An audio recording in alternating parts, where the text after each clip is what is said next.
Bang, tengah goreng apa ni bang? Ayam goreng. Ayam goreng. Ayamnya besar-besar. Besar insyaAllah. Puas hati makan bang ayam buka puasa. Alhamdulillah lah, puas hati. Alright.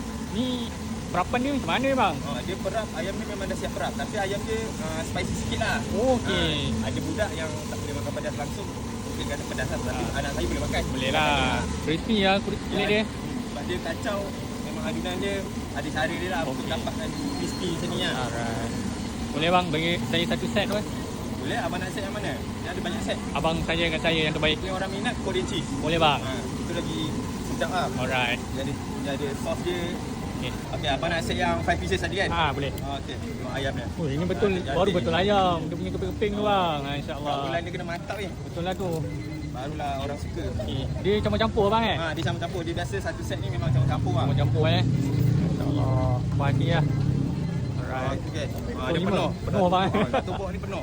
Tahu saya suruh makan tak lepas bang. Dia akan bagi 2 cheese, 2 Korean. 2 Korean. Yang ni sos ni pedas lah. Pedas lah. Yang untuk yang makan pedas memang berbaloi lah kalau ambil. Untuk budak-budak pun boleh makan yang tak boleh. pedas. Boleh. Sebab dia asing kan. Bukan Dia asing. Sebab kita orang memang tak campur. Tapi ada je yang nak request untuk campur. Oh boleh juga. Boleh. InsyaAllah. Kalau macam ni berapa bang? Kalau yang macam ni set ni RM30. 30 je? RM30. Penuh ni bang. Penuh. Memang untuk berapa orang makan ni. Tu lah boleh kongsi bang Boleh kongsi. Elok untuk berbuka bang Mana nak dapatkan ni bang?